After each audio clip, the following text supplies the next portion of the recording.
Namun sayang, data yang tadinya merupakan data penyelamatan berubah menjadi list data nama calon target pembantaian. Miris, entah siapa yang membocorkan. Tapi data radiogram itu akhirnya jatuh ke tangan sekelompok orang yang nantinya menjadi algojo dari geger santet kedua. Data lengkap sudah di tangan.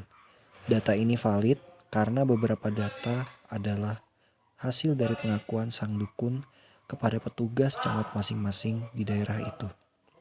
Bak memegang sebuah peta yang sangat jelas, orang-orang akan sangat mudah mendapati dan menyergap para dukun. Lalu muncullah sekelompok orang yang tidak diketahui asalnya. Merekalah yang memegang data tersebut dan melakukan pembantaian terhadap orang-orang yang namanya ada di data radiogram tersebut.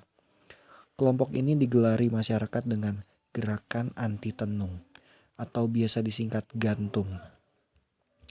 Tidak seperti geger santet pertama, geger santet kedua jauh lebih masif dan cepat. Hal ini didasari oleh setidaknya dua penyebab.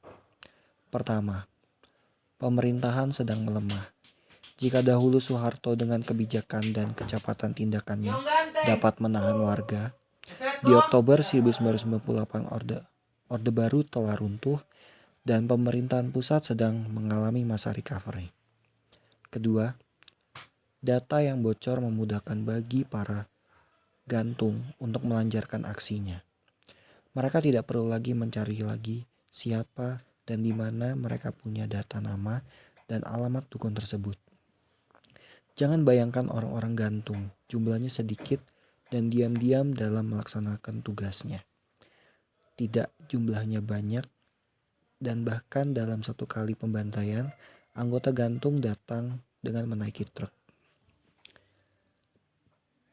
Apakah ada langkah masyarakat awam untuk mencegah? Sayangnya tidak. Masyarakat menganggap gantung adalah bagian dari operasi pemerintah, sehingga mereka mendukung gerakan tersebut. Bentuk dukungannya adalah dengan menunjukkan lokasi tepat rumah terduga dukun kepada gantung. Dalam waktu beberapa hari saja, banyak nyawa melayang. Beberapa dukun dibunuh dengan sangat keji. Ada yang dikuliti, dan ada yang ngeri banget.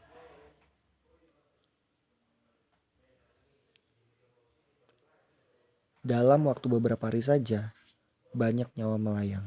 Beberapa dukun dibunuh dengan sangat keji, ada yang dikuliti, ada yang dimutilasi, ada yang dipisahkan antara kepala dengan badannya. Maksudnya kepalanya dibawa dan ditaruh ke tempat jauh karena dipercaya jika kedua anggota tubuh itu didekatkan, sang dukun bisa bangkit kembali.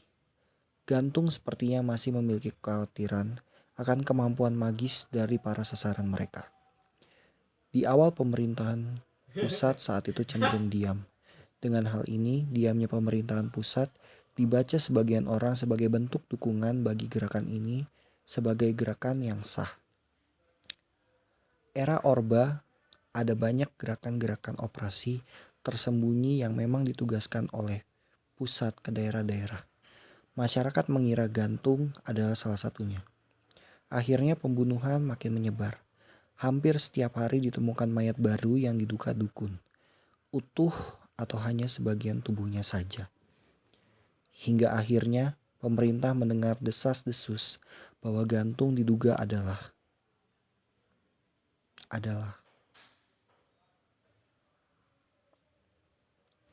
bagian dari operasi pemerintah. Hal ini lantas secara tegas dibantah dengan mengatakan bahwa gerakan anti tenung bukanlah perpanjangan tangan pemerintah dan tidak pernah disahkan oleh pemerintah. Akibatnya pernyataan ini, masyarakat mulai mundur dan menjauhi gerakan tersebut. Akibat tidak adanya bantuan dari warga lagi dan gerakannya sudah makin menyempit, gantung tidak dapat lagi melakukan aksinya sebagaimana sebelumnya. Tensi sudah mulai sedikit mereda saat itu, tiba-tiba muncul sosok baru yang menjadi deretan pembantai di tragedi ini, ninja. Sangat minim informasi mengenai siapa sosok ninja ini. Jumlahnya pun tidak hanya satu, tapi sekumpulan orang yang umumnya melakukan aksi di malam hari, walaupun ada beberapa kasus mengatakan mereka juga muncul di siang hari. Penamaan ninja sendiri didasari oleh sebagian saksi mata yang mengatakan bahwa mereka mengenakan baju serba hitam gelap dengan penutup wajah bak ninja. Ada pula yang mengatakan bahwa gerakan mereka gesit dapat berpindah dalam waktu cepat di antara atap-atap rumah warga. Berbeda dengan gantung yang gerakannya terlihat terkadang berinteraksi dengan warga, ninja hadir secara sembunyi-sembunyi bahkan tidak terlihat. Dan yang lebih parah, ninja lebih kejam dan menakutkan terornya dibandingkan gantung.